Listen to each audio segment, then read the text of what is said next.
الحمد لله نحمده ونستعينه ونستغفره ونعوذ بالله من شرور أنفسنا وسيئات أعمالنا من يهده الله فلا مضل له ومن يضلل فلا هادي له وأشهد أن لا إله إلا الله وحده لا شريك له وأشهد أن محمدا عبده ورسوله صلى الله عليه وعلى آله وصحبه أجمعين ومن اتبع هداه إلى يوم الدين وسلم تسليما كثيرا مزيدا. أما بعد،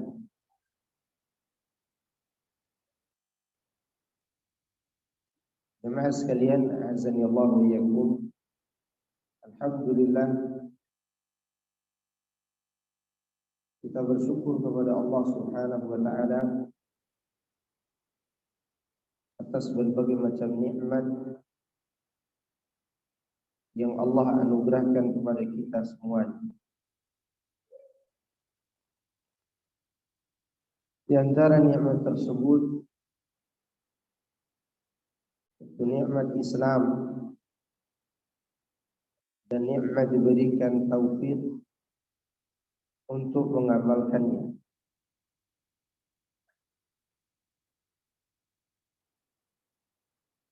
Tidak ada nikmat di dunia ini yang lebih besar daripada nikmat Islam.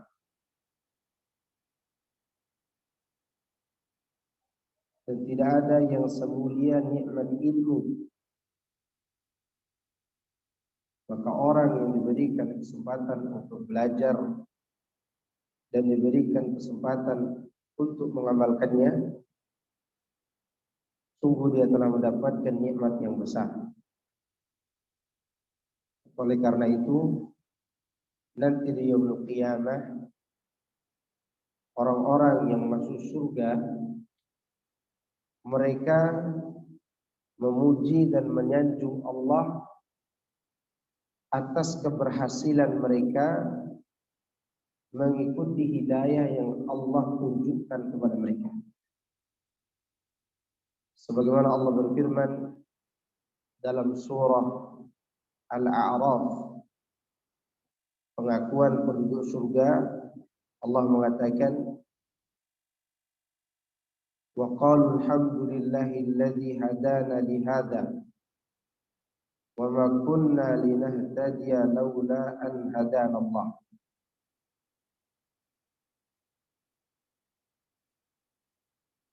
Dan segala puji hanya milik Allah yang telah memberikan kita hidayah. Kita tidak akan memperoleh hidayah ini seandainya Allah tidak memberikannya kepada kita.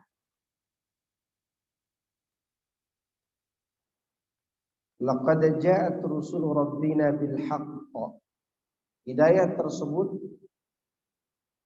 dibawa oleh para rasul. Oleh karenanya mereka mengatakan, sungguh utusan-utusan Allah telah mendatangi kami dengan membawa kebenaran.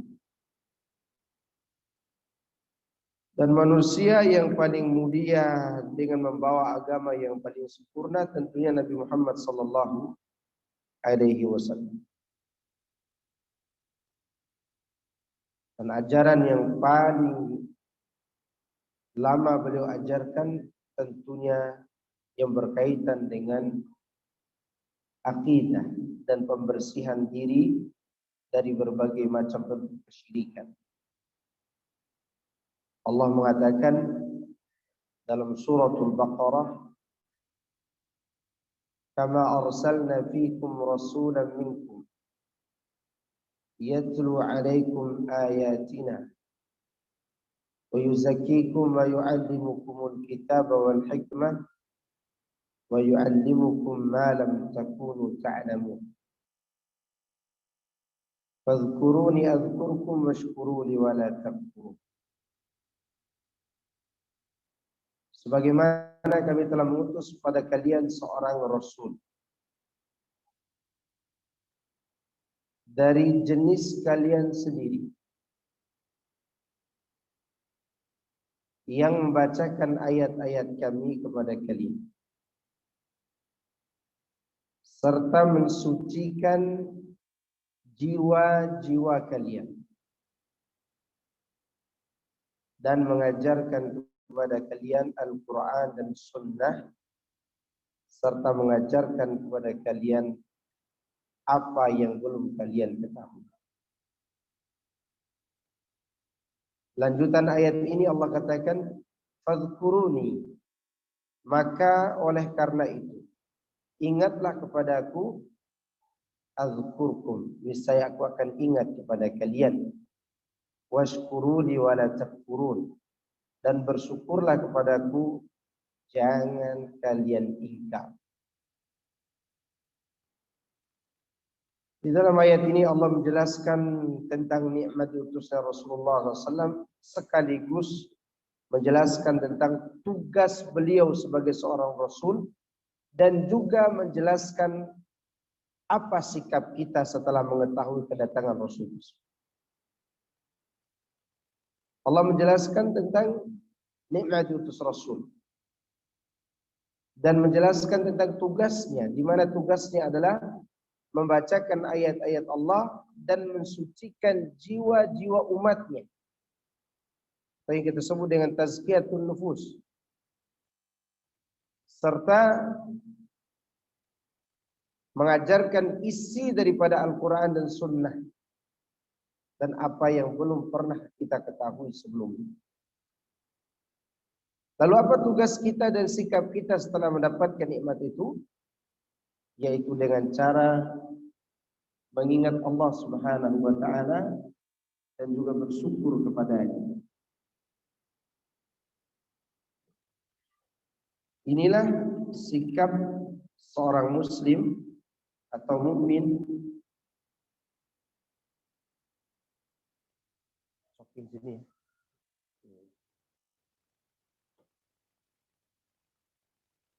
Sikap setelah mendapatkan nikmat ini dengan cara bersyukur kepada Allah, memuji dan menyanjungi. Karena Allah Subhanahu wa Ta'ala menyukai orang-orang yang bersyukur kepadanya, apalagi mensyukuri nikmat yang sangat agung ini. Naam jemaah sekalian, na'azakumullah. Di antara lanjutan daripada kajian kita, yaitu tazkiyatun nufus, antara poin yang perlu kita ketahui yaitu memperbanyak mengingat kematian. Al-mautu, kematian, adalah kejadian yang pastinya tidak disukai oleh semua orang. Ada di sini yang mau mati enggak? Enggak ada. Enggak ada seorang pun yang mau mati. Seandainya dunia ini tidak dipenuhi oleh manusia dan boleh hidup lama, dan kita boleh memilih, maka kita pilih hidup untuk selamanya. Tapi ingat, setiap umat memiliki batas waktu.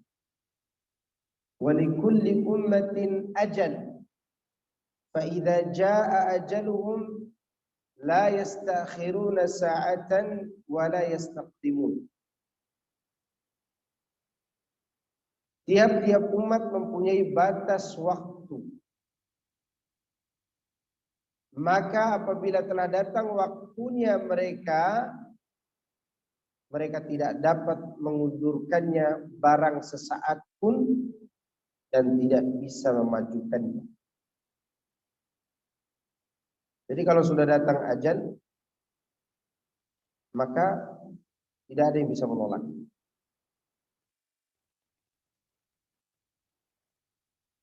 Allah juga berfirman, "Wa la yu'akhirullahu nafsan idza jaa ajaluha." Tidak ada satu jiwa pun yang diundurkan oleh Allah kematiannya apabila telah datang ajalnya. Tadi surat Al-A'raf ayat 34, yang ini ayat Munafiqin ayat 11.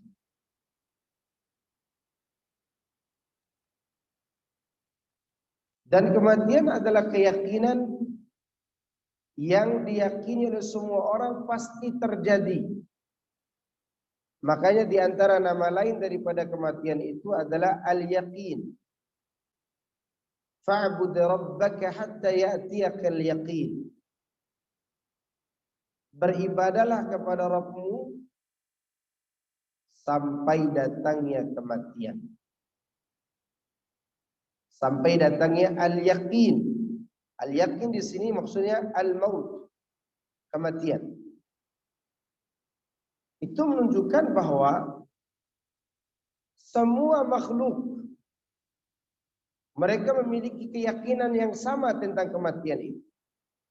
Yaitu kematian akan menimpa semua orang. Semua makhluk, tidak terkecuali selain Allah saja yang tidak akan mati.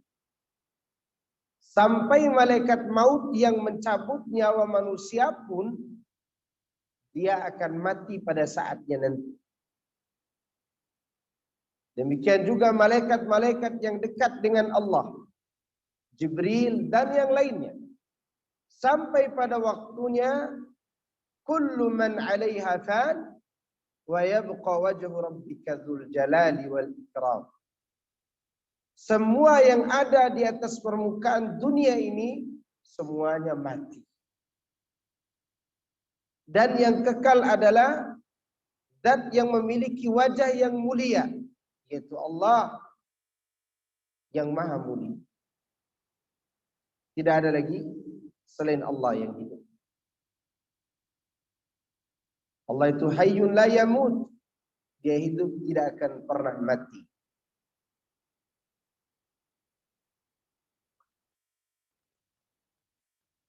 Renungkanlah wahai manusia, kata Syekh Muhammad bin Shalih Al-Utsaimin tentang kematian. Renungkanlah wahai manusia, sebenarnya kamu akan dapati dirimu dalam bahaya. Maksudnya, jika engkau tidak melakukan kebaikan. Karena kematian tidak ada alamatnya. Dan batas waktu kedatangannya pun kita tidak mengetahui. Terkadang seorang keluar dari rumah dan tidak kembali kepada keluarganya di hari itu. Karena dia telah mati. Terkadang manusia duduk di atas kursi di kantornya dan tidak bangun lagi dari kursi itu. Terkadang seorang manusia tidur di atas kasurnya dan dia tidak bangun lagi dari kasur tersebut. Terkadang dia sedang mandi, namun setelah itu dia pun diharuskan untuk dimandikan. Hal ini merupakan sebuah perkara yang wajib kita untuk selalu mengingat-ingatnya. Dan kita jadikan sebagai perkara yang mendorong kita untuk melakukan kebaikan. Sehingga kita memanfaatkan umur ini dalam ketaatan kepada Allah dengan terus bertaubat kepada-Nya. Dan sudah sepantasnya manusia itu selalu merasa dirinya berbuat kesalahan sehingga dia bertobat sebelum datang kematian. Dia kembali kepada Allah. Dia menghadap kepadanya. Sehingga ketika ajal tiba, dia sedang berada dalam keadaan yang sebaik-baiknya. Maka jemaah sekalian, rahimani wa rahimakumullah, tidak ada yang kita nanti ini kecuali kematian kita. Lalu bagaimana cara kita menantinya? Cara kita menantinya adalah dengan fa'bud rabbaka. Beribadalah kepada Rabbmu. Sembahlah Tuhanmu dengan memurnikan ketaatan kepadanya. Itu yang bisa kita lakukan. Kita tidak bisa lari dari mati. Seandainya kita bisa lari dari mati karena kita memiliki kekayaan, maka Qarun tidak akan mati. Seandainya kekuasaan akan membuat seseorang kekal dalam menjalankan kehidupan ini, maka Nabi yang mulia Nabi Sulaiman tidak akan mati. Atau raja yang zalim Firaun tidak akan mati. Seandainya kemuliaan atau dijadikan sebagai manusia yang paling mulia yang membuat kita kekal di dunia ini, maka Nabi Muhammad SAW orang yang paling pantas untuk hidup selamanya. Karena dia adalah Sayyidul Anbiya'i wa khairul mursalin wa khairul anam. Karena Nabi SAW adalah pimpinan para nabi, sebaik-baik para rasul, bahkan sebaik-baik seluruh makhluk. Namun dia wafat. Kematian mendatangi Nabi Sallallahu Alaihi Wasallam. Bahkan kata beliau ketika beliau mengalami sakratul maut, la ilaha illallah inna lil mauti la sakarat. Itu Nabi alaihi salatu wassalam. Beliau mengatakan tidak ada yang berhak diibadahi dengan benar kecuali Allah. Sungguh kematian itu memiliki sakrat. Kematian memiliki sakrat. Dan itu dirasakan oleh Nabi Sallallahu Alaihi Wasallam. Dan kita tidak bisa lari. Sebagaimana Allah berfirman, kullu nafsin dha'iqatul maut. Setiap jiwa pasti akan merasakan kematian. Wa ja'at sakratul maut bil haqq. Dzalika ma kunta minhu tahid. Sakratul maut akan datang dengan sebenar-benarnya. Ada juga yang menafsirkan dia akan datang untuk menerangkan kebenaran yang selama ini diingkari orang kafir. Itu kebenaran terhadap alam gaib. Itulah hari atau itulah keadaan yang selama ini kalian ingin lari darinya. Kematian tidak bisa dihindari. Namun apa itu mati? Apa itu al-maut? Al-maut adalah intiqalur ruh min alamin ila alam, min alamid dunya ila alamil akhirah. Al-maut adalah perpindahan ruh dari alam dunia ke alam akhirat. Dan dia harus melalui dulu alam barzakh. Itulah kematian. Di mana jasad kita ini ada masanya akan berpisah dengan ruh. Makanya kita sering melihat orang mati, matanya terbuka, ya atau tidak? Mata terbuka karena dia sedang melambaikan ucapan perpisahan dengan ruh. Seakan-akan dia melambaikan tangan, maka dia hanya bisa melihat. Oleh karenanya Nabi SAW menyebutkan dalam riwayat Imam Muslim, inna ruha idza qubida tabi'ahu al-basar. Sesungguhnya ruh apabila telah dicabut, maka pandangan mata akan mengikuti. Itulah ruh. Dan kita harus memperbanyak mengingat kematian. Sebagaimana Nabi SAW mengatakan, "Aktsiru dzikra hadhimil ladzat." Perbanyaklah mengingat penghancur kelezatan, yakni al-maut. Yang dimaksud Nabi SAW adalah kematian. Dengan mengingat kematian ini biasanya hati kita menjadi lembut dan dia akan membangkitkan semangat untuk mentaati Allah, serta akan melemahkan keinginan syahwat dalam melakukan perkara yang haram. Karena semuanya yakin bahwa kematian datang tidak melihat umur, tidak melihat keadaan, tidak melihat harta, tidak. Dia datang begitu saja tanpa alamat. Dan kita diperintahkan oleh Allah untuk memperhatikan apa yang kita persiapkan setelah mati.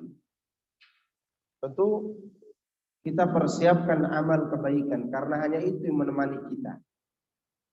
Ya ayyuhalladzina amanu taqullaha wal tanzur nafsun ma qaddamat liqad. Hai orang-orang yang beriman, bertakwalah kepada Allah, dan hendaklah setiap jiwa memperhatikan apa yang dia persembahkan untuk hari esok. Karena hanya itu yang menemani kita.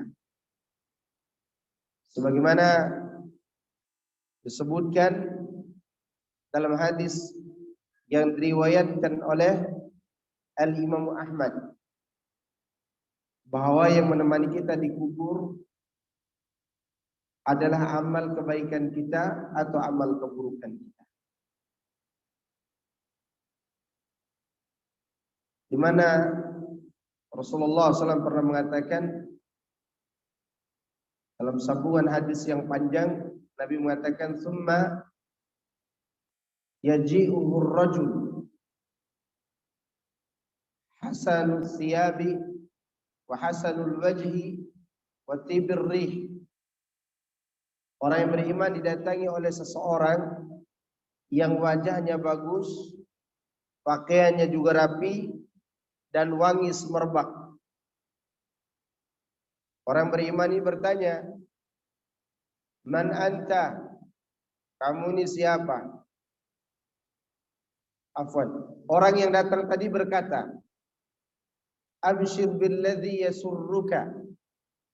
Hada yaumuka alladhi kunta tu'ad." Bergembiralah engkau dengan sesuatu yang akan membahagiakanmu hari ini. Inilah hari yang dijanjikan kepadamu. Kemudian mayit yang beriman itu berkata, "Man anta?" Siapa Anda? "Fawajhukal wajhul ladzi yaji'u bil khair." Karena wajah Anda ini mencerminkan kebaikan untuk saya. Lalu orang yang datang itu berkata kepada mayit yang beriman tadi, "Ana amaluka salih." Akulah amal solehmu dulu di dunia. Itulah keadaan dan kondisi orang yang beriman. Sebaliknya orang kafir dan orang-orang munafik, orang-orang yang senantiasa melakukan dosa besar dan tidak mau bertaubat kepada Allah, atau mereka yang meninggalkan sholat tanpa alasan yang disyariatkan oleh Allah, mereka juga akan didatangi oleh tamu di dalam kuburnya. Pertama orang-orang kafir dan musyrik. Di mana tamunya tersebut, kata Nabi SAW, jelek wajahnya, dan jelek pula pakaiannya, serta bau busuk. Dia memiliki bau yang busuk dan berkata kepada mayit tadi, "Man anta? Abshir billadhi yasu'uka." Bergembiralah kamu dengan sesuatu yang akan membuat engkau sengsara hari ini. Ini namanya kata-kata ejekan. Disuruh bergembira, tapi dengan sesuatu yang menyengsarakan. Hadza yaumuka alladzi kunta tu'ad. Inilah hari yang dijanjikan kepadamu atas kekufuran. Maksudnya begitu. Maka mayit berkata, "Man ant? Kamu siapa?" Fawajahuka alwajhu alladzi yaji'u bisyarr. Karena wajahmu mencerminkan keburukan bagi. Orang itu mengatakan, "Ana amalukal khabith." Aku adalah amal burukmu dulu di dunia. Inilah keadaan orang-orang yang telah wafat, bahwa yang menemani mereka hanyalah amal perbuatan masing-masing. Oleh karenanya Allah katakan, "Wal tanzur nafsun ma qaddamat liqad." Hendaklah setiap jiwa memperhatikan apa yang telah dia persembahkan untuk hari esok. Jadi kita disuruh untuk melakukan kebaikan dan disuruh untuk meninggalkan keburukan agar besok di dalam kubur kita mendapatkan nikmat, yaitu nikmatnya merasakan nikmat surga di alam barzakh. Meskipun surga itu belum kita masuki, tapi aromanya, pemandangannya sudah mengarah ke surga. Jemaah sekalian, a'azani Allah wa iyyakum. Di antara hal yang harus kita lakukan sebelum kita wafat, yaitu terus memperbaharui taubat kita. Sebagaimana Allah Subhanahu wa taala mengatakan, "Wa laysatit taubatu lil ladzina ya'maluna as-sayyi'ati hatta idza hadara ahadahumul maut qala inni tubtu al-an." Dan tidaklah taubat itu diterima oleh Allah dari orang-orang yang mengerjakan keburukan, terus menerus dia lakukan keburukan itu, hingga apabila datang kepada salah seorang di antara mereka kematian, barulah dia katakan, "Sekarang aku bertaubat." Dan tidak ada taubat bagi. Taubat itu sebelum wafat. Taubat itu sebelum nyawa sampai ke kerongkongan. Maka orang-orang yang bertaubat menyesal setelah mati tidak ada gunanya. Tidak ada gunanya. Hatta idza jaa ahadahumul maut qala rabbi irji'uni la'alli a'malu salihan fima taraktu. Sehingga apabila telah datang pada salah seorang di antara mereka datang kematian, baru dia katakan, "Ya Rabb, kembalikan aku di dunia agar aku beramal soleh apa yang aku tinggalkan." Tidak ada lagi. Tidak mungkin akan dikembalikan oleh Allah Azza wa Jalla. Maka itu semua bisa kita lakukan sebelum kita wafat. Apakah Allah tetap akan menerima juga taubat kita? Meskipun selama ini sebagian daripada manusia berbuat dosa yang sangat besar, entah kekufuran, kemusyrikan, berbuat zina dan seterusnya. Sebelum datangnya ajal dia bertaubat. Apakah Allah terima? Allah akan terima. Allah akan terima taubat itu. Sebagaimana Nabi SAW memberikan isyarat bahwa Allah membuka pintu taubat selebar-lebarnya, dan pintu itu tidak akan tertutup sampai nyawa seorang hamba berada di kerongkongannya. Allah akan mengampuninya. Demikian juga sampai matahari terbit dari barat, baru Allah tutup pintu taubat. Maka kesempatan kita sebelum wafat adalah memperbaharui minta ampun kepada Allah. Karena tidak ada di antara kita ini yang selamat dari dosa dan maksiat. Tidak ada. Tidak ada ustaz suci, tidak ada. Atau seorang ahli ibadah yang suci, tidak ada. Semua orang melakukan kesalahan.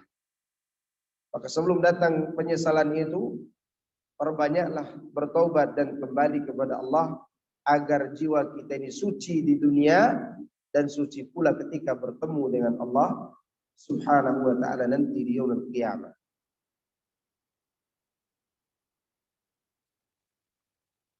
Allah Subhanahu wa ta'ala juga memerintahkan kita untuk senantiasa beribadah hanya kepadanya. Tadi ayatnya sudah saya bacakan. Senantiasa mengesahkan Allah sampai datang kematian.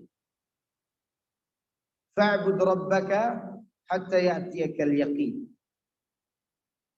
Dan Allah Subhanahu wa ta'ala memberi kabar gembira kepada orang-orang yang istiqamah di atas tauhid sampai mereka wafat.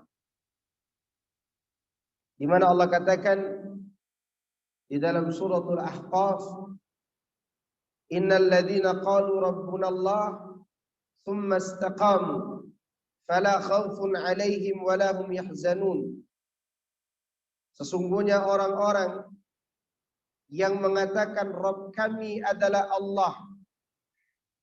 Maksudnya mereka mentauhidkan Allah. Tsumma istaqamu. Kemudian mereka istiqamah. Konsisten. Mengesahkan Allah dalam beribadah. Dalam keikhlasannya. Mereka istiqamah.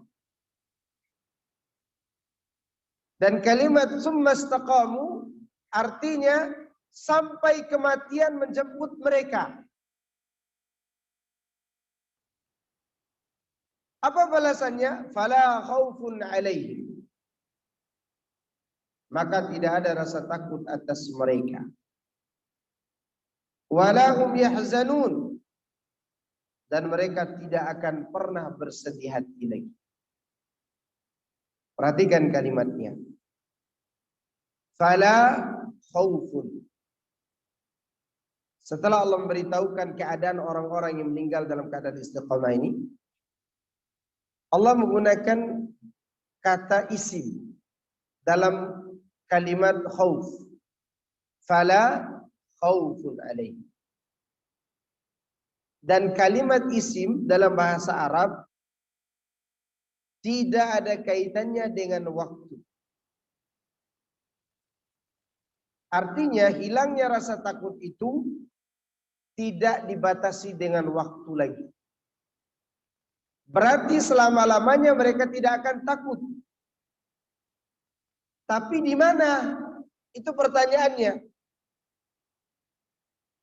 Karena dalam kehidupan dunia ini pun siapa saja tetap memiliki kekhawatiran. Hatta nanti di yaumil mahsyar, para nabi sebelum masuk surga masih merasa khawatir. Maka para nabi mengatakan nafsi, nafsi. Aku khawatir dengan diriku. Kata para nabi. Ketika mereka dimintai syafaat di padang mahsyar.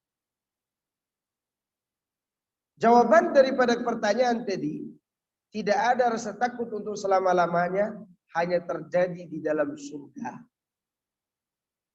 Maka penafsiran yang tepat untuk ayat tadi, innal ladzina qalu rabbuna Allah tsumma istaqamu fala khaufun alaihim, yakni mereka masuk surga karena hanya di surga tidak ada rasa takut untuk selama-lamanya. Oleh karenanya lanjutan ayat itu, ulaika ashabul jannati khalidina fiha jazaa'an bima kanu ya'malun. Mereka itulah calon-calon penduduk surga yang mereka kekal di dalamnya untuk selama-lamanya sebagai balasan atas apa yang mereka perbuat. Apa yang mereka perbuat?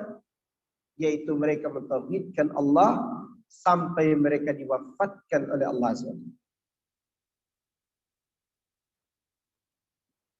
Kemudian Allah juga memberitahukan kabar gembira ini dalam ayat yang lain, surat Fussilat, di mana Allah mengatakan, Innal ladzina qalu Rabbuna Allahu tsumma istaqamu tatanazzalu 'alaihimul malaikatu alla takhafu wa la tahzanu wa abshiru bil jannati allati kuntum tu'adun nahnu awliya'ukum fil hayati dunya wa fil akhirah wa lakum fiha ma tashtahi anfusukum wa lakum fiha ma tad'un nuzulan min ghafurir rahim.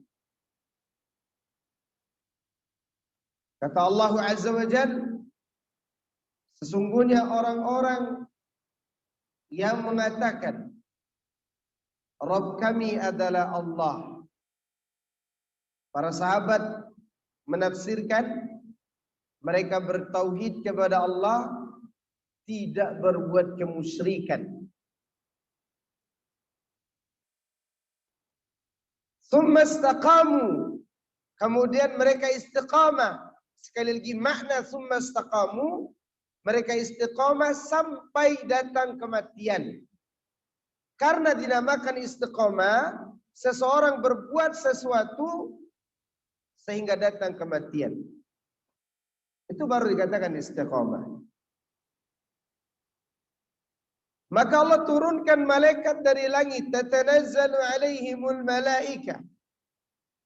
Para malaikat-malaikat datang kepada mereka.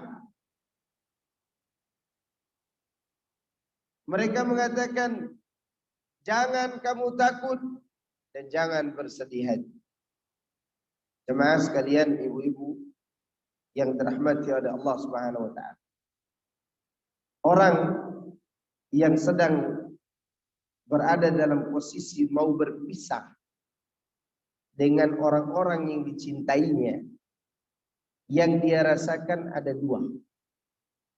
Takut menghadapi tempat yang akan dia tuju karena dia tidak tahu apa yang akan terjadi pada dirinya, dan dia sedih karena meninggalkan keluarga dan harta. Itu kondisi manusia yang hendak berpisah. Walaupun mungkin hanya sekedar safar sebulan, 2 bulan, 3 bulan. Lalu bayangkan kalau kita berada dalam sakratul maut, di mana kita akan pergi untuk selama-lamanya.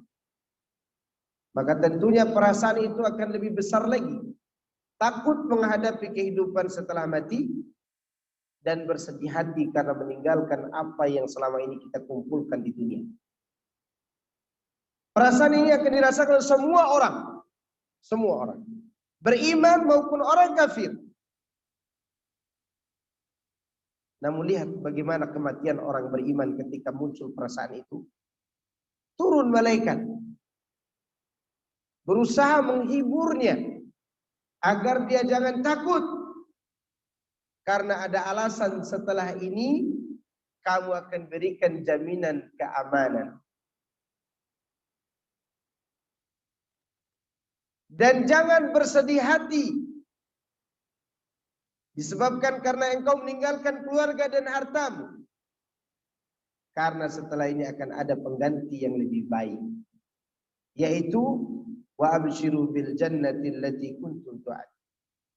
Hendaklah kalian bergembira dengan surga yang dijanjikan kepada kalian. Kamilah yang menemani kalian di kehidupan dunia dan kehidupan akhirat, kata para manusia. Bagi kalian di dalam surga, apa saja yang kalian inginkan dan apa saja yang kalian klaim sebagai milik kalian.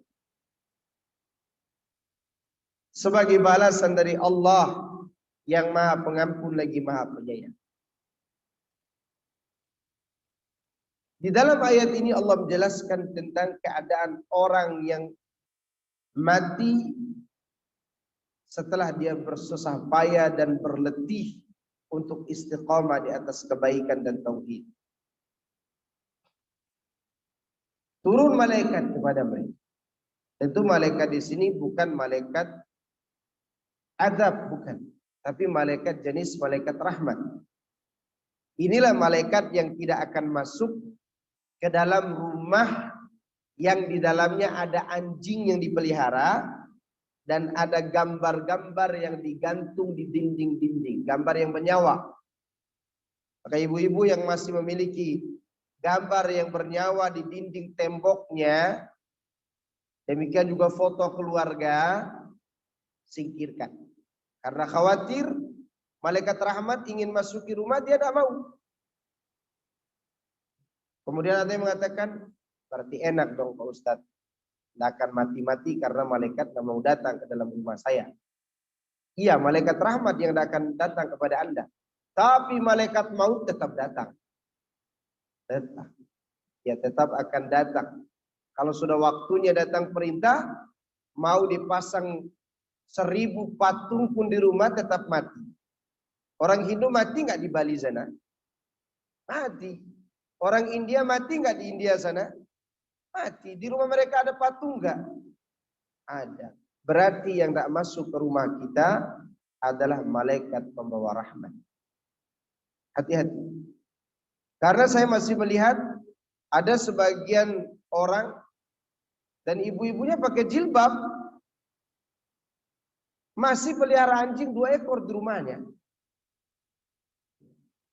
Anjing dipelihara di rumah. Kata dia hobi. Hobi itu bolehlah hobi, tapi jangan sampai hobi Anda menghalangi rahmat Allah ketika Anda wafat nanti.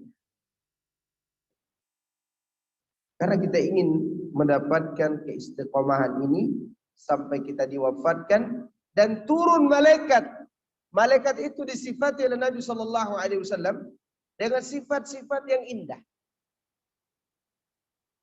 Kata Nabi SAW, Innal abdal mu'mina idza kana fi inqita'i minad dunya wa ikbalin ila al-akhirah nazalat ilaihi malaikatun minas sama'i bidul wujuh ka'anna wujuhahumus syams ma'ahum kafanu min akfanil jannah wa hanutun min hanutiha fayajlisu minhu madda basari hatta yaji'a malakul maut. Kata Nabi sallallahu alaihi wasallam, sesungguhnya seorang hamba yang beriman apabila dia berada dalam keadaan meninggalkan dunia dan menghadap kepada kehidupan akhirat, maka akan turun kepadanya malaikat-malaikat dari langit. Bidul wujuh, wajah mereka itu putih seperti sinar matahari. Mereka membawa kain kafan dari surga dan serbuk wangi dari surga. Kemudian mereka duduk mengelilingi si mayit dengan sedekat-dekatnya. Sebagaimana mereka mengaku dalam ayat yang lain, wa nahnu aqrabu ilaihi minkum walakin la tubsirun. Kami ini lebih dekat kepada mayit daripada kalian wahai orang-orang yang hidup, tapi kalian tidak bisa melihat kami. Malaikat rahmat. Malaikat rahmat ini membawa keberuntungan bagi orang yang beriman tadi. Dan ucapannya sudah disebutkan dalam ayat surat Fussilat. Ketika mereka duduk berkumpul, mereka menanti kedatangan malaikat maut. Baru datang malaikat maut kepada orang yang beriman. Tsumma yajlisu 'inda ra'si. Malaikat maut duduk di bagian ubun-ubun kepala si mayit tadi, orang yang beriman tadi. Lalu malaikat maut mengatakan, Ya ayyatuhan nafsu tayyibah, ukhruji ila maghfiratin minallahi wa ridwan, wahai jiwa yang baik, jiwa yang bersih, silakan engkau keluar menuju kepada ampunan Allah dan keridhaan. Maka ketika ruh orang yang beriman ini mendengar kabar gembira tersebut, kata Nabi SAW, fatakhruju tasilu, maka ruh itu keluar mengalir seperti mengalirnya tetesan air dari mulut cerek. Ketika dia keluar, maka para malaikat yang menanti tadi, malaikat rahmat tadi, tidak membiarkan ruh itu berada di tangan malaikat maut walaupun sekejap mata. Begitu keluar ruh tersebut, maka langsung diambil oleh malaikat maut, malaikat rahmat, untuk dibungkus menggunakan kain kafan dari surga tadi dan wangian dari surga tadi. Berarti fungsi daripada kain kafan tadi untuk apa? Membungkus ruh orang yang beriman dengan serbuk wangi yang begitu wangi semerbak, sehingga keluarlah aroma dari ruh tersebut, aroma wangi yang sangat wangi yang ditemukan di muka bumi. Itu keadaan orang yang beriman bersama malaikat rahmat. Malaikat-malaikat tadi tidak sampai di situ. Malaikat itu membawa naik ke langit. Itu menunjukkan bahwa ruh setelah dicabut tidak ada istilah di rumah dulu. Kan ada yang meyakini ada 40 hari di rumah. Ya kan? Berarti sama dong keyakinan semua orang se-Indonesia ini. Ada yang 44 hari, ada yang 40 hari. Dan bahkan ada yang di hari ke-40-annya itu ditaruh abu gosok depan rumahnya supaya kelihatan jejak kaki kepergiannya. Dan ada jejak kaki di depan rumahnya. Entah itu jejak kaki siapa, entahlah. Padahal Rasulullah mengatakan ketika sudah dibungkus ruh orang yang beriman ini, maka pada saat itu juga dibawa naik ke langit. Ketika ruh itu berada di antara langit dan bumi dan di situ ada malaikat-malaikat yang dilalui, malaikat-malaikat yang dilalui bertanya, "Ma hadhihi ruh thayyibah?" Ruh siapa yang begitu baik? Maka disebutkanlah nama-nama yang baik untuk pemilik ruh tersebut. Maka oleh karenanya namakan anak-anak kita dengan nama yang bagus. Jangan nama anak disamakan dengan nama anjingnya atau nama-nama yang bersifat kekufuran, Cristiano Ronaldo misalnya. Apa itu? Cari nama-nama yang baik yang disebutkan. Di antara langit dan bumi itu akan disebut. Sampai tiba ke langit pertama, kata Nabi SAW. Hatta yuntaha biha ila sama'id dunya. Malaikat-malaikat itu sampai ke langit dunia. Fayastaftihuna lah. Semua malaikat rahmat tadi meminta kepada Allah agar pintu langit terbuka. Lihat. Malaikat tadi turun dulu waktu dia sakaratul maut.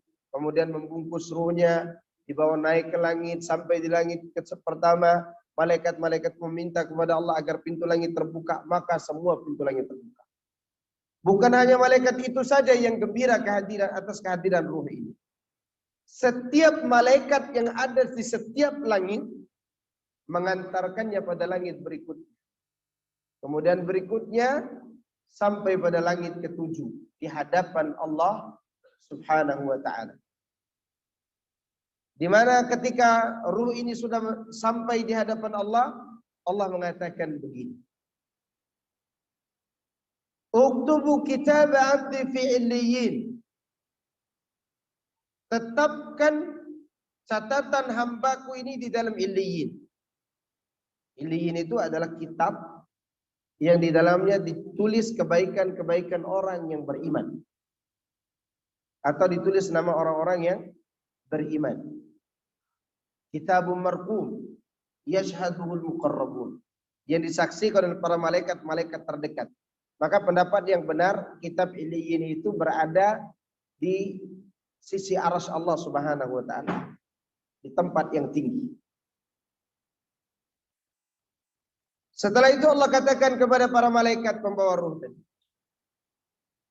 wa'iduhu ilal ardi, dan kembalikan lagi ruh itu ke dalam tanah, ke dalam bumi, di dalam jasadnya. Maka kata Ibnu Qayyim, ada beberapa waktu ruh itu dikembalikan ke dalam tubuhnya, yaitu diantaranya adalah pada saat pertama kali ditanya di dalam kubur.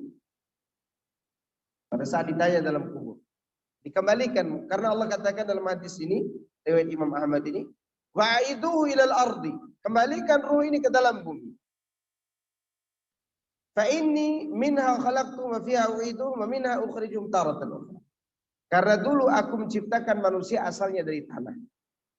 Aku kembalikan mereka ke dalam tanah dan aku akan membangkitkan mereka dari tanah juga. Ini janji Allah Subhanahu wa taala.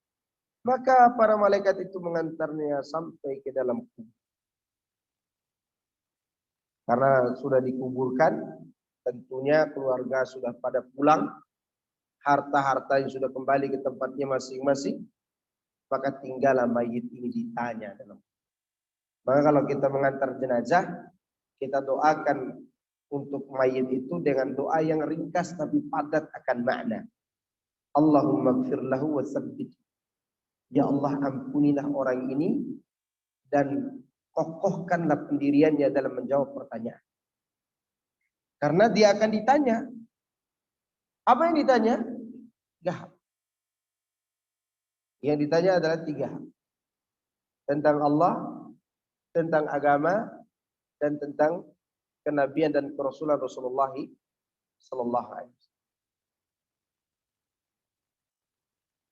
Ketika mayit itu sudah diletakkan ke dalam bumi dan ruh sudah dikembalikan, datanglah 2 malaikat.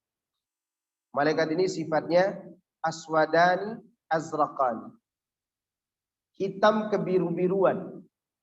Ada yang mengatakan hitam fisiknya, biru matanya. Kira-kira kalau mati lampu nanti malam, ibu-ibu keluar dari rumah, ketemu orang seperti itu, lari pingsan.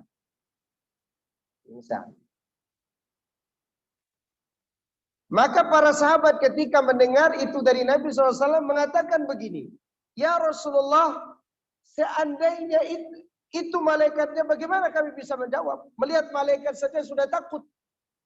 Kan kita gugup untuk menjawabnya. Gugup untuk menjawab melihat keadaan malaikat yang begitu menyeramkan keadaannya. Jangan kata bertemu malaikat mungkar dan nakir tersebut. Waktu kita sekolah dulu, kalau ada kasus dipanggil guru BP, baru dipanggil saja udah mau kencing di celana. Siapa yang panggil? Guru BP, guru. Udah takut. Lalu bagaimana kalau yang datang kepada kita itu adalah mungkar dan nakir dengan sifat? Tapi ingat, ketika para sahabat bertanya tadi, siapa yang akan bisa menjawab kalau keadaan malaikat seperti itu ya Rasulullah? Maka Rasulullah memberitahukan tentang kabar gembira dari Allah bagi orang yang istiqamah di atas tauhid. Nabi mengatakan, yusabbitullahu alladhina amanu bil qawli tsabiti fil hayati dunya wa fil akhirah. Allah mengokohkan pendirian orang-orang yang beriman dengan ucapan yang kokoh. Itu tauhid di kehidupan dunia dan kehidupan akhir. Maka orang beriman ini ketika disuruh duduk oleh 2 malaikat tadi, malaikat itu bertanya kepadanya. Tapi keadaan orang ini sudah terjaga dari segala sisi. Di atas kepalanya ada sholatnya, kiri kanannya ada zakat dan puasanya, di bawahnya ada perbuatan-perbuatan baik yang dia lakukan selama ini yang menjaga keadaan. Lalu malaikat mungkar dan nakir bertanya, "Man rabbuka?" Siapa Rabbmu? Dia menjawab, Rabbi Allah. Rabbku adalah Allah. "Wa ma dinuka?" Apa agamamu? Dia menjawab, dini al-Islam, agamaku Islam. Wa ma hadzal rajulul ladzi bu'itsa fikum? Siapa laki-laki yang diutus di tengah-tengah kalian ini? Dia menjawab, huwa Rasulullah. Dia adalah utusan Allah. Maka malaikat bertanya lagi. Kira-kira pertanyaan apa nih yang keempat? Ana minum dulu ya. Ada yang bisa jawab nggak ibu-ibu?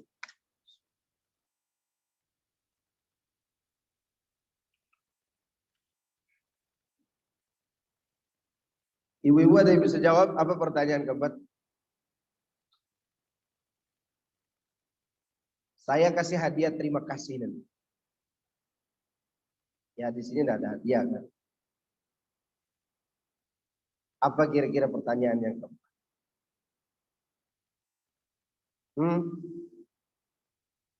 Kalau ditanya pemimpin, bingung kita mau jawab yang mana. Soeharto kita dapat, ya kan? Habibie kita dapat. Sampai pada Pak Presiden kita ini, Pak Presiden Jokowi kita dapat. Apa kita akan jawab semuanya? Tentu yang ditanya bukan pemimpin. Yang ditanya adalah wa ma ilmuka. Oke. Wa ma ilmuka. Berarti kata panitia tadi ada hadiah buat anak dong. Karena yang jawab sendiri. Pertanyaannya adalah wa ma ilmuka dalam riwayat Imam Ahmad. Apa ilmumu? Maksudnya disebutkan oleh para pensyarah kalimat ini. Dari mana kamu tahu Allah Tuhanmu, Islam agamamu, Muhammad utusan Allah? Kok kamu bisa tahu? Perhatikan, ini poin berikutnya yang harus kita lakukan setelah kita mentauhidkan Allah. Apa itu? Yang dijelaskan pada hadis ini. Qara'tu kitab Allah fa'amantu bihi wa saddaqtu. Di dunia sebelum aku mati, aku membaca kitabullah. Maksud membaca di sini adalah mempelajari kandungannya, mempelajari isinya, mempelajari mengamalkan konsekuensinya. Maka dia katakan aku membaca kitabullah. Lalu apa yang aku pelajari itu aku jadikan sebagai iman dalam hatiku. Maka dia katakan fa'amantu bi, aku imani. Maksud dia pelajari, apa yang dia pelajari terbentuk menjadi iman dalam hati. Tidak cukup. Masih ada yang ketiga, yaitu wasaddaqtu, dan aku benarkan dalam bentuk amal. Karena ada orang yang baca Quran, ada enggak? Tapi belum tentu dia mengimani apa yang dia baca. Atau kalaupun dia imani, belum tentu dia mau mengamalkannya. Ya enggak? Mana contoh ayatnya? Qul in kuntum tuhibbunallaha fattabi'uni. Katakan jika kalian mencintai Allah, ikuti aku. Mengikuti Rasulullah SAW kira-kira diikuti oleh semua orang enggak?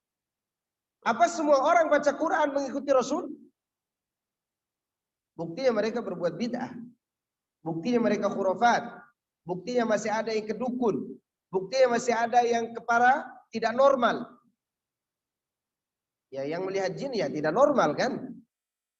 Yang normal ya orang kayak kita ini.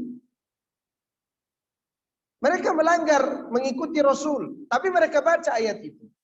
Atau orang ketika merayakan misalnya hari perayaan Maulid Nabi. Orang baca ayat. Laqad kana lakum fi Rasulillahi uswatun hasanah liman kana yarjullaha wal yawmal akhir wa dzakarallaha katsira. Biasanya ayat ini dibacakan pada saat acara ini. Tapi mereka sedang melakukan acara yang tidak diuswahkan oleh Rasulullah sallallahu alaihi wasallam. Ya enggak? Maka si mayit yang beriman tadi menjawab dengan 3 hal pula ketika ditanya ilmunya. Aku pelajari Al-Quran, ku bentuk ilmu tersebut dalam bentuk keimanan dalam hati, lalu kutunjukkan dan benarkan dalam bentuk amal. Itu yang dikatakan oleh mayit. Maka tiba-tiba datang berita dari langit, menyampaikan berita dari Allah, di mana di situ dikatakan al-sadaqa abdi. Jawaban hambaku itu benar, kata Allah. Dia telah benar menjawab. Karena memang di dunia dia hidupnya dalam keadaan benar. Benar mentauhidkan Allah, benar di dalam pelajari ilmu, benar dalam bermanhaj, benar dalam mengikuti Rasulullah sallallahu alaihi wasallam. Nah, baru udah datang hadiah. Tolongan Allah sangat dekat. Ini aja nanti yang dibahas berikut. Itu menunjukkan bahwa mati orang yang beriman itu luar biasa. Dan di dalam pertanyaan wama ilmu tadi memberi pelajaran kepada kita di antara yang kita persiapkan sebelum kita wafat, kita belajar apa yang Allah wahyukan kepada Rasulullah sallallahu alaihi wasallam. Lalu kita imani dan kita amalkan. Dan itu yang beri manfaat dalam kehidupan kita.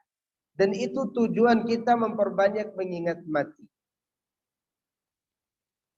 Dan orang yang mengingat mati itu, dia akan terus semangat untuk belajar agama yang benar ini, dan dia mengamalkannya. Jemaah sekalian, a'azakumullah. Kematian itu datang untuk mengabarkan kepada setiap orang perkara gaib yang selama ini tersembunyi. Maka orang yang beruntung adalah orang-orang yang beriman kepada yang gaib. Karena apa yang dia imani, dia lihat.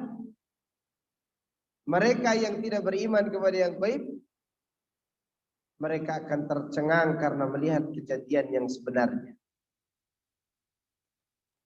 Maka ini diantara ajaran Al-Quran yang harus kita yakini sebelum datangnya kematian. Dan kita juga harus ingat bahwa wafatnya orang kafir yang tidak mentauhidkan Allah, tidak mengikuti ajaran Rasulullah SAW, tidak sama dengan wafatnya orang yang beriman. Karena malaikat datang tidak datang membawa kabar gembira, malah mereka datang membentak-bentak si mayit, bahkan memukul-mukulnya, bahkan ikut serta di dalam mencabik-cabik ruhnya dari tubuh orang yang kafir tadi.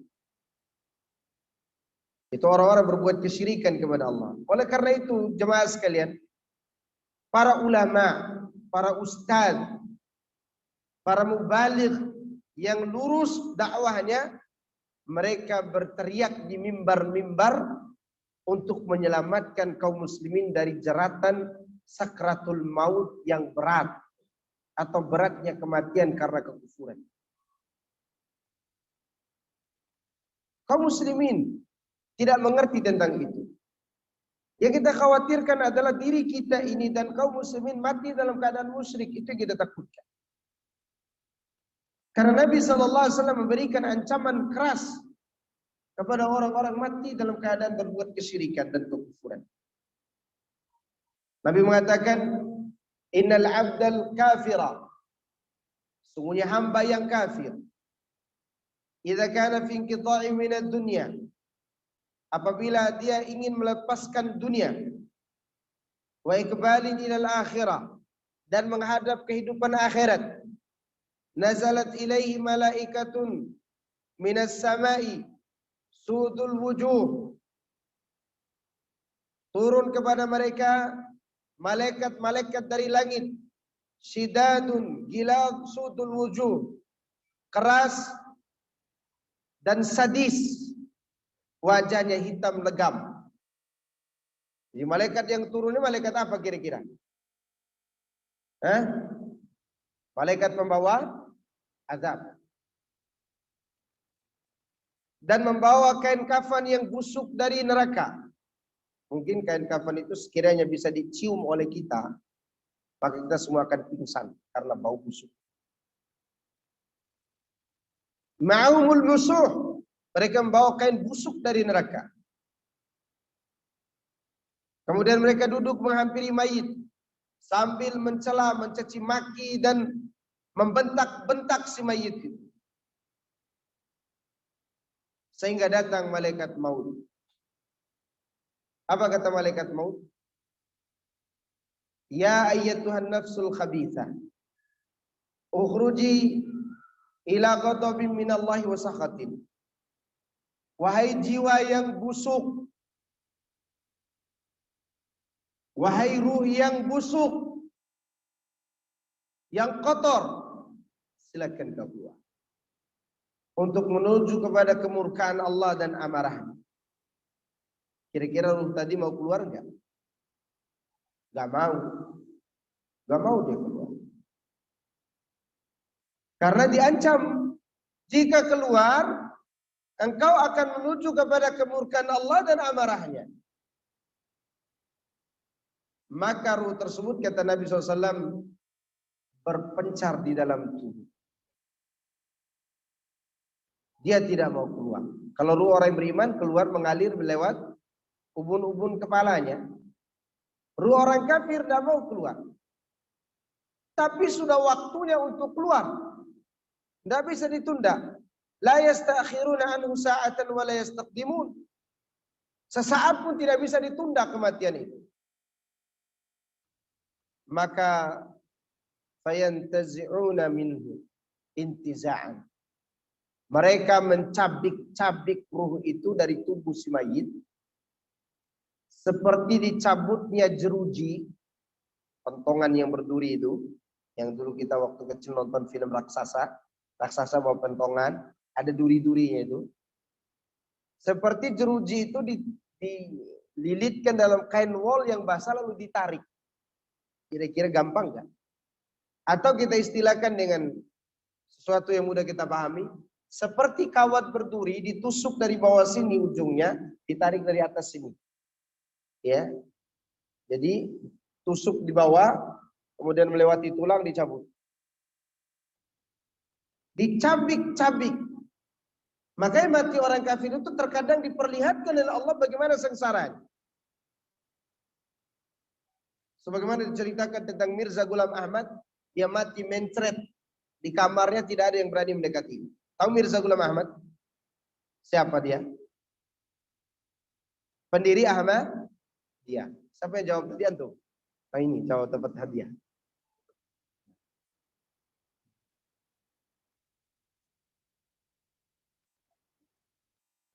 Jadi Mirza Ghulam Ahmad itu mati dalam keadaan kolera, mencret.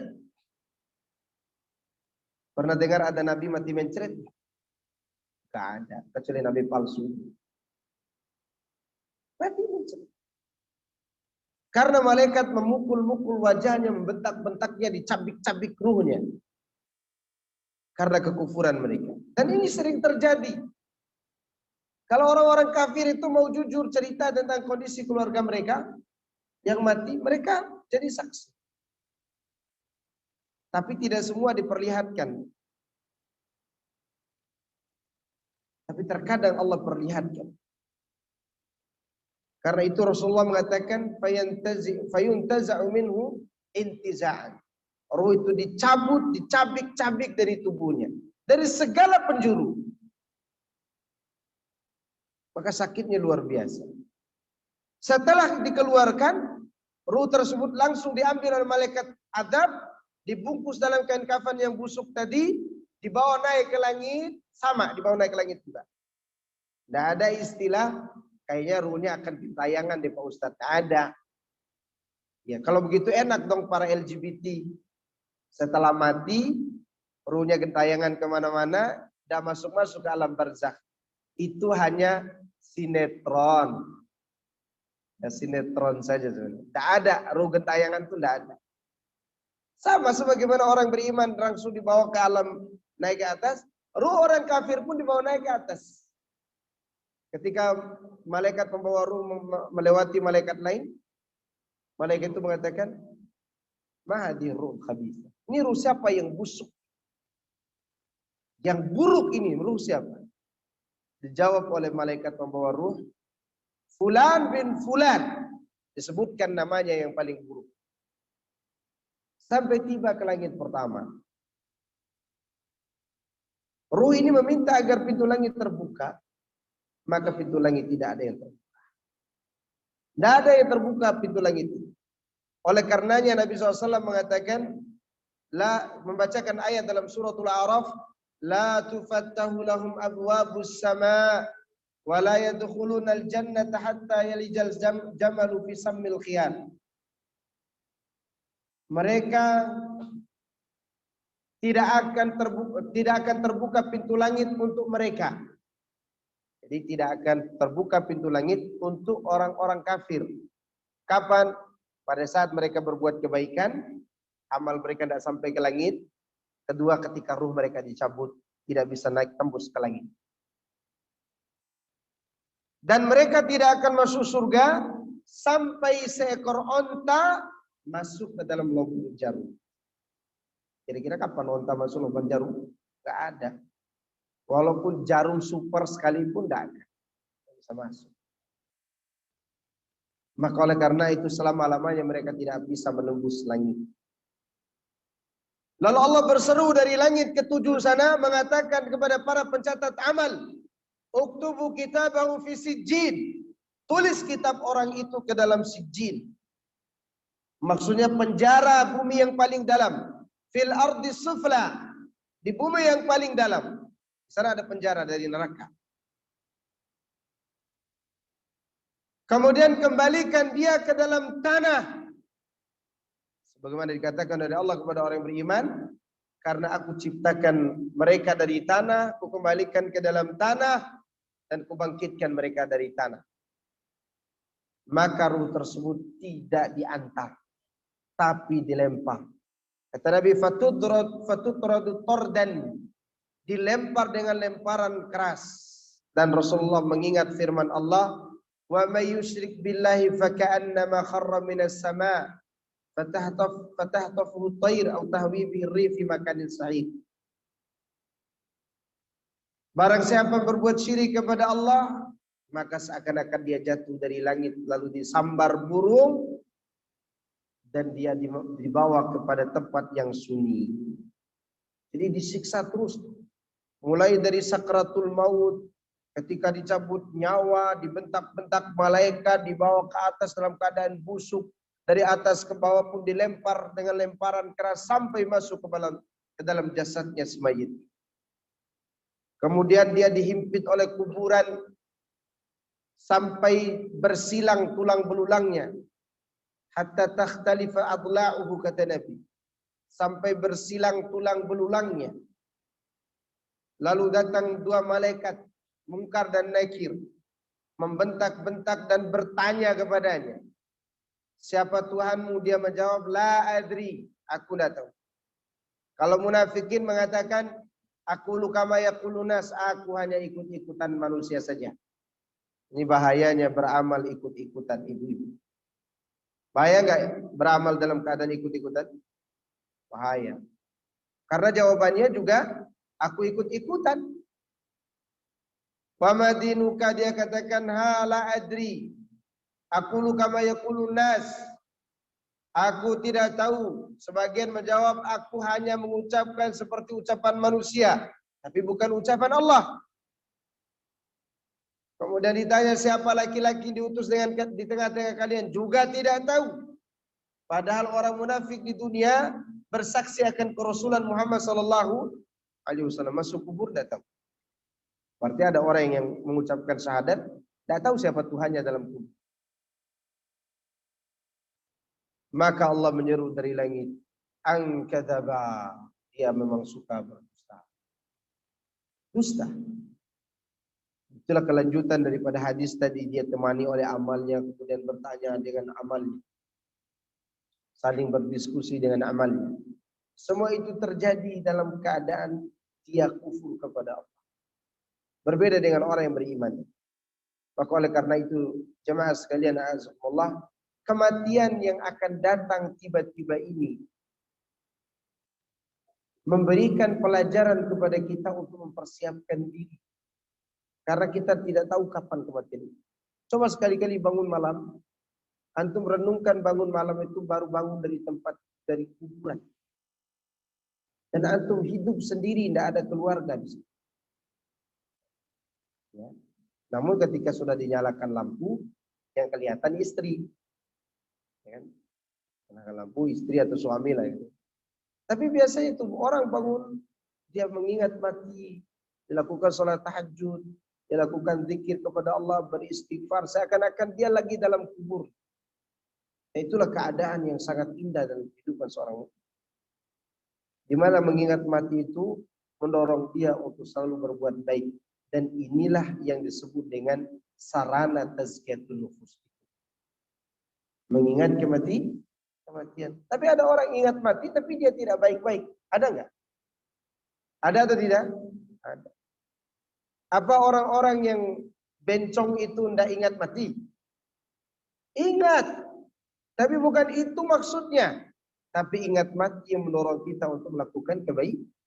Di antaranya bertaubat kepada Allah. Kemudian yang paling penting adalah belajar tentang tauhid dan mengamalkannya. Kemudian kita mempelajari isi wahyu Allah dari Al-Quran dan Sunnah Nabi SAW. Dan terus berzikir kepada Allah. Sehingga Allah datangkan kematian dalam keadaan kita sedang mengingat Allah Azza wa Jalla. Semoga Allah menjadikan kita hamba-hamba yang ketika maut menjemput kita, kita sedang menyebut nama Allah Azza. Ada cerita beberapa hari yang lalu, beberapa bulan yang lalu, saya bawa jemaah umroh dari Lebak Bulus, Pondok Cabe sana. Salah satu jemaah umroh itu dia cuci darah terus karena gagal ginjal. Ya, anak yang membawanya memberikan keyakinan kepada dia berangkat umroh saja, Bu. Karena keberangkatan ibu tidak akan merepotkan kami selama itu ikhlas. Dia takut berangkat karena takut merepotkan anak-anaknya. Ternyata tetap berangkat juga. Sampai sana dia orang yang semangat pergi ke Masjidil Haram, Masjid Nabawi. Padahal sakit nih. Ya, dan dicuci darah sekali 3 hari kan. Jadi sekali 3 hari dia cuci darah. Qadarullah di Madinah, kita lupa jadwal cuci darahnya. Sudah begini dia nafas. Tapi dalam nafasnya itu dia bisa bicara. Kan orang kadang nggak bisa bicara. Apa dia bicarakan kepada anak yang membawanya dia itu? Tolong nanti kalau saya sembuh ya, bawa saya ke Masjid Nabawi. Kalau bisa masukkan saya ke Raudhah. Semangat ibadahnya luar biasa. Ternyata semangat ibadahnya itu membuat dia diselamatkan dari maut di rumah sakit di Madinah. Dan setelah itu dia semangat beribadah dan dia bisa senyum, bisa bercanda, orangnya humoris. Walaupun begitu humoris seakan-akan tidak punya masalah. Ya. Akhirnya kita kembali ke Indonesia dan dia tetap cuci darah. Pada malam hari ternyata dia ini kata cucunya, cerita cucunya yang waktu itu anak tanya ke cucunya, waktu sebelum dia wafat. Di malam itu Ustaz, karena dia ini suka membaca kalimat-kalimat Allah yang kalau diajarkan dia semangat. Ada satu kalimat yang baru dia hafal mungkin. Kalimat zikir pagi petang. Karena waktu itu kan di grup umroh itu kita kirim, jangan lupa zikir pagi petang ya. Ada satu kata yang dia lagi hafal. Yaitu Allahumma afini fi badani, Allahumma afini fi sam'i, Allahumma afini fi basari, la ilaha illa anta. Sampai pada akhir zikir itu. Di malam dia sholat tahajud, dia tahajud nih malam hari itu, kata cucunya. Karena cucunya ini sering dibangunkan oleh dia. Sholat malam mereka. Malam tuh Pak Ustadz kata dia. Dia selesai sholat, dia baca lagi apa yang dia sedang hafal. Baca tadi Allahumma afini fi badani. Tidak lama kemudian keluarlah air di mulutnya. Ternyata dia wafat dengan kalimat. Dia wafat setelah dan suaranya itu tidak seperti suara orang. La ilaha illallah. Tidak begitu. Dia hafal orang lagi gimana seorang lagi hafal kan? Jelas suaranya kata cucunya udah SMP. Kata cucunya dia bilang, dia begitu selesai mengatakan wa a'udzu bika min adzabil qabri, dia mengatakan la ilaha illa anta, berhenti. Kayaknya dia tidur deh, padahal dia lagi semangat menghafal. Begitu dilihat-lihat dibangunkan orang serumah, ternyata dia wafat. Nikmat apa lagi? Semoga Allah memberikan dia balasan dengan keadaan itu. Walaupun kita tidak merekomendasikan siapapun pasti selamat. Tapi kondisi seperti itu yang dikhayalkan oleh semua orang yang ingin wafat di muka bumi dalam keadaan istiqamah. Cuma jangan minta mati. Saya minta mati besok, tidak boleh. Seorang mukmin itu harus panjang umur, karena umurnya yang panjang bermanfaat bagi orang lain. Ya, tapi jika sudah datang kematian, maka bersiap-siaplah dengan terus mengingat baca Quran. Ibnu Taimiyah dia di dalam penjara Al-Qal'ah, dia tidak dibolehkan memegang pena lagi. Tapi dia khatam Al-Quran itu lebih dari 80 kali. 81 kali dia khatam Quran. Nah, ada kali terakhirnya dia sudah sampai pada surat Al-Qamar. Dari Al-Fatihah sampai surat Al-Qamar, sampai akhir surat Al-Qamar, ya, di mana dia ketika selesai baca itu, maka Allah mewafatkan. Itu Ibnu Taimiyah. Keindahan yang diinginkan, mati dalam keadaan mengingat Allah. Jangan mati dalam keadaan sedang jalan sama mantan. Ya, dengan alasan CLBK, gitu kan? Apa CLBK? Cinta lama bubarkan keluarga. Kan begitu, yang banyak membubarkan keluarga kan cinta lama. Belum move on gitu. Maka jauhi hal-hal seperti itu. Kita cinta ingin mati dalam keadaan istiqomah. Terutama mati dalam keadaan mengucapkan kalimat tauhid. Man kana akhiru kalamihi la ilaha illallah dakhalal jannah. Tapi di sini banyak sekali pertanyaan ini. Tidak dijawab semua. Apakah malaikat mengalami kematian? Iya. Wa nufikha fis sur fasa'iqa man fis samawati wa man fil ardi illa man sya'allah. Di tiupan sangkakala yang pertama, makhluk yang ada di langit dan di bumi semuanya mati kecuali yang dikehendaki Allah. Ada yang mengatakan bahwa kecuali yang dikehendaki Allah itu diantaranya malaikat Jibril, Israfil, malaikat maut, dan pemikul arsy 8 orang. Tetapi mereka akan mati sebelum tiupan kedua. Tiupan pertama kan kehancuran alam.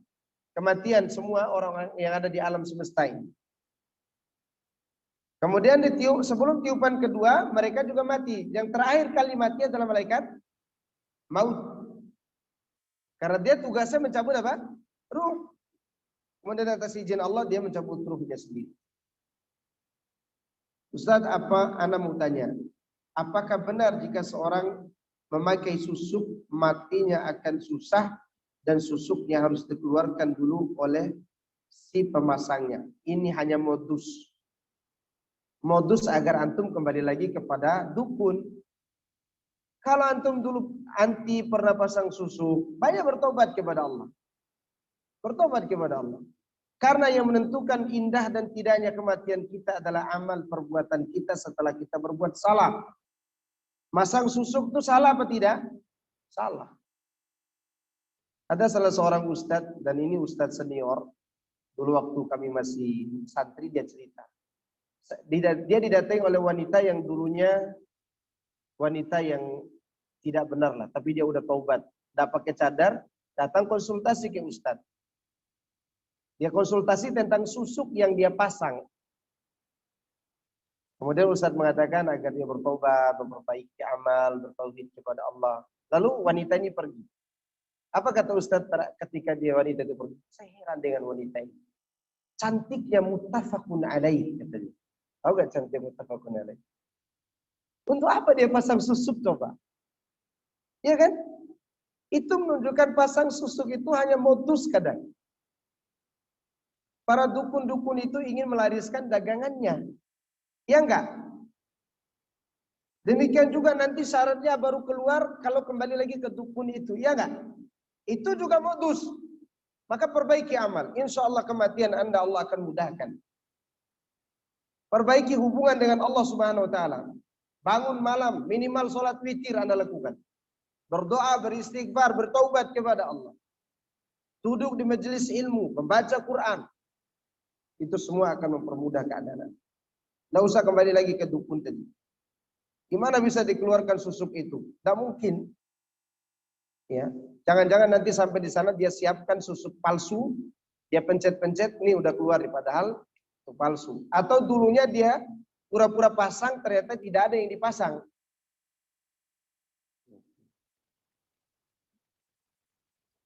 Pak Ustadz, apakah setelah kita bertobat nasuha atas dosa yang telah kita lakukan, apakah masih ada siksa atau hisab atas dosa kita tersebut? Barakallahu fikum. Nanti di hari kiamat manusia itu ada 3 keadaan. Maksudnya di sini orang yang beriman dulu, orang yang muslim. Keadaan pertama, dia tidak dihisab dan tidak diadab. Siapa mereka?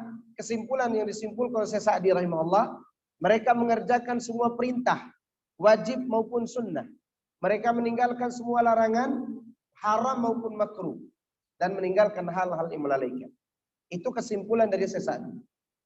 Yang kedua, dihisab dengan hisab yang mudah. Siapa mereka? Mereka ashabul yamin. Mereka yang rajin menjalankan kewajiban, namun tidak sedikit yang sunnah mereka tinggalkan. Mereka yang rajin meninggalkan hal yang haram, namun tidak sedikit juga perkara yang melalaikan mereka lakukan. Mereka dihisab dengan hisab yang mudah. Bagaimana bentuk hisabnya? Disebutkan dalam Sahih Bukhari, ada orang didatangkan ditutup tirai, hijab, di hadapan Allah. Allah mendatangkan semua lembaran dosanya di hadapannya. Satu persatu Allah tanya, "Afa'alta dzamba kadza wa kadza?" Apakah dosa ini kau lakukan? Allah jawab, "Ayya Rabbi na'am." Ya, aku lakukan dosa. Lalu didatangkan lagi lembaran berikutnya, "Afa'alta dzamba kadza wa kadza?" Apakah dosa ini dan itu kau lakukan juga? Dia jawab, "Ayya Rabbi na'am." Sampai orang itu mengira bahwa dia akan dilemparkan dalam neraka. Lalu Allah berkata di luar dugaan orang tersebut, "Ayya abdi, laqad satartuha 'alaika fid dunya wa ghafartuha lakal yaum." Wahai hambaku, dosa-dosamu ini aku rahasiakan di dunia. Ada yang tahu. Dan sekarang aku ampuni. Maka diampuni dosa. Ini hisab yang mudah.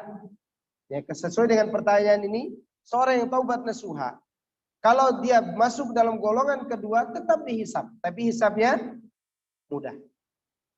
Tapi malu juga kita di hadapan Allah. Kenapa? Karena dosa-dosa itu, kita kadang udah lupakan yang mana dosa kita. Allah tidak pernah lupa. Semoga Allah menutup aib-aib kita di dunia ini dan mengampuninya nanti di yaumul qiyamah. Kemudian keadaan yang ketiga, orang beriman, orang muslim yang berbuat kesalahan. Kewajiban ditinggalkannya, yang haram dilakukannya. Misal dia sholat tapi tidak puasa, dia sholat pelit dan mau bayar zakat, dia sholat tapi masih berjalan selingkuh sana kemari. Ya, sebagaimana ada ibu-ibu datang ke saya waktu itu, nangis-nangis ibu itu. Kenapa anti nangis? Suami saya Ustadz rajin ke masjid 5 waktu, tapi dia terkena penyakit AIDS. Iya, penyakit AIDS. Kenapa dia terkena penyakit AIDS? Dia bermain di luar, Ustaz. Dia main di luar. Saya istilahkan berarti dia pergi makan sate, takut beli kambing. Artinya takut nikah lagi, dia bermain apa? Zina. Yang disedihkan oleh ibu itu, anak yang dikandungnya saat itu masih berumur 3 bulan, adalah hasil hubungan dia setelah positif AIDS. Ada orang seperti itu ada. Waliyadzubillah, semoga Allah melindungi kita. Namanya zalimu li nafsi nanti di yaumul qiyamah. Orang Islam yang zalimi diri sendiri. Semoga Allah menyelamatkan kita dari keburukan ini di dunia dan di akhirat. Pertanyaannya banyak sekali, waktu udah habis. Dan bagaimana perjalanan ruh untuk orang yang rajin beribadah tetapi suka melakukan bid'ah, dan bagaimana penjelasan ruh, perjalanan ruh mati orang bunuh diri. Perjalanan ruh orang-orang itu tergantung amalnya, dan itu hanya Allah yang tahu. Ya, mudah dan sulitnya tergantung daripada apa? Amalnya. Termasuk orang-orang berbuat bid'ah. Tapi kalau orang berbuat bid'ah itu di akhir hayatnya, Kan tidak semua, kan gini. Orang yang berbuat bid'ah itu tidak serta-merta kita tetapkan sebagai calon penduduk neraka. Tapi amal perbuatannya itu mengancam dia untuk apa? Menjadi penduduk neraka. Kecuali kalau bid'ahnya sudah keluar dari Islam. Ya, baru dia tidak bisa ngapa-ngapain itu. Seperti bid'ahnya Jahm bin Safwan, ya, atau bid'ahnya orang-orang sufi yang sudah kelewatan, yang mengatakan tidak perlu beribadah lagi karena Allah sudah menyatu dengan tubuh kita. Tidak ada lagi bedanya halal haram dan tidak ada perbedaan agama. Ya, ini semua adalah bid'ah yang mulakan. Adapun dia bid'ah perbuatan, dia sering yasinan, tahlilan, belum tentu dia matinya dalam keadaan sulit. Ya, tetapi perbuatannya tersebut mengancam dia dari kesulitan ketika dia mati. Ya. Semoga Allah memberikan ampunan kepada saudara-saudara kita yang tidak tahu. Ustaz, bagaimana cara bertobat dari dosa besar di masa lalunya? Apakah harus diperjelas doanya bahwa memohon ampun atas dosa ini dan itu? Anda bertobat secara umum saja. Ya, boleh kalau Anda mengingatnya untuk tidak kembali lagi. Tetapi kalau Anda bertobat dari semua dosa yang saya ketahui dan yang saya tidak ketahui, ya Allah, ampunilah. Dan itu yang terbaik. Kemudian Ustaz mau bertanya, saya kenal seorang yang di rumahnya banyak sekali foto-foto yang digantung. Kenapa rumah tangganya baik-baik saja, harmonis dan sakinah? Itu dalam pandangan Anda, di dalam kadang cakar-cakar dan ada yang tahu. Ya kan? Coba yang suka nonton di media bagaimana kelihatan rumah tangga artis itu humoris. Tapi ujung-ujungnya iya, tidak jelas. Jangan lihat apa yang Anda lihat, tapi lihatlah apa yang disyariatkan oleh Allah. Kalau itu terlarang, terlarang. Orang kafir, Presiden Amerika aja kelihatan mesra dengan istrinya, kan? Iya kan? Apakah itu menunjukkan dia benar? Tidak. Abu Lahab, istrinya sangat setia kepada siapa? Abu Lahab. Setia nggak istrinya Abu Lahab kepada Abu Lahab? Saking setianya masuk neraka sama-sama. Iya, itu saking setianya. Di tempat kerja saya ada teman saya yang menjadi hubuncan. Padahal keduanya sama-sama sudah punya pasangan. Oh, menjalin hubungan. Saya merasa risih, tapi sempat menceritakan teman saya malah marah. Jika saya mendiamkan maksiat yang terjadi di depan mata saya ini, apakah saya ikut berdosa? Anda jangan diamkan. Anda nasihati dia. Kalau dia tidak mau, nasihati lewat atasan. Kasih tahu atasan.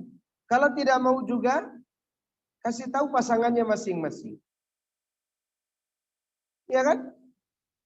Mereka masih punya pasangan masing-masing. Sekiranya si perempuan itu janda, suruh nikah saja. Kan selesai urusan. Karena kalau sudah bucin, susah dipisahkan. Budak cinta. Padahal dia tidak mengerti apa itu cinta. Ini orang-orang tidak mengerti cinta sebenarnya. Ini sama seperti pemahaman raja-raja zalim di zaman dulu. Bahwa cinta itu ada di luar pernikahan. Karena besarnya hawa nafsu dan syahwat. Kalau sudah nikah tidak ada cinta lagi, kata mereka. Dan justru nikah itulah yang mendatangkan apa? Cinta. Ini sebenarnya berzina namanya. Anda nasihati. Kalau dia tidak mau juga, Anda berikan ancaman, dilapor kepada atasannya. Kalau tidak, maka beritahukan kepada pasangannya masing-masing. Dan itu salah satu cara untuk memisahkan mereka. Tapi itu harus proses panjang ya. Proses panjang dulu. Afwan Ustaz mau bertanya, apakah boleh memelihara kucing di dalam rumah sampai tidur pun dengannya, dan kucing itu diberi kalung untuk menandakan kalau kucing itu piaraan kita. Boleh. Dan kucing pun tidak dipelihara, kalau Anda kasih makan terus selalu datang dia. Dan kucing itu salah satu binatang yang kita jarang melihat kakinya kotor. Pernah lihat kaki kucing kotor enggak? Kalaupun kotor cepat dia jilat. Ternyata di lidahnya itu ada pembersih. Makanya ketika Aisyah radhiyallahu anha makan dan sebagian makanannya dimakan kucing, sisa kucing itu mau dia buang. Kata Rasulullah, jangan dibuang, dimakan aja kan. Alasannya adalah innama huwa minat tawafina alaina atau alaikum. Karena kucing itu binatang yang tidak bisa dari kehidupan kalian. Jadi kucing itu binatang yang selalu ada bersama. Anehnya binatang satu ini, kalau dilihat-lihat kayaknya kasihan banget. Sebenarnya kucing itu gimana ya? Dulu saya tidak senang sama kucing, tapi sekarang senang juga. Jadi kucing tidak apa-apa dipelihara. Tidur sama kucing silakan. Asalkan jangan gara-gara kucing jauh dari suami, itu masalah. Bisa dibuang sama suami kucingnya. Suaminya tidak dilihat, kucing terus yang diperhatikan. Saya kira cukup ya, segitu aja yang bisa Anda jawab. Dan saya sebagaimana terbatasnya pengetahuan saya tidak bisa jawab semua pertanyaan, dan saya mohon maaf kepada yang pertanyaan tidak bisa jawab. Saya tanya dua hal, bolehkah? Karena ini ada dua hadiah. Pertanyaan yang pertama, apa yang menyebabkan malaikat rahmat tidak masuk ke rumah? Satu orang, panitia, tolong suruh yang angkat tangan. Udah, saya dikasih tahu. Siapa? Nih, Bu. Nanti langsung dikasih hadiah. Udah ditemukan orangnya?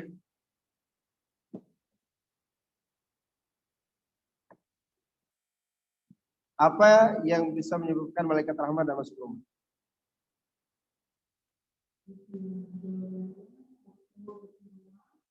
Ya. Hasan, Masya Allah. Ini satu orang. Dia nanti ambil di panitia ya. Pertanyaan kedua. Siapa nama saya dan kunyah saya? Ya dong, harus tanya. Kan kata Muhammad bin Sirin, inna hadzal ilma din fanzuru amman ta'khuduna dinakum. Ya. Kunyahnya apa? Oh iya, ada di depan sana ya. Ya udah, tanggung nih. Siapa yang jawab pertama kali silakan. Subhanakallahumma bihamdika asyhadu an la ilaha illa anta astaghfiruka wa atubu ilaik. Assalamualaikum warahmatullahi wabarakatuh.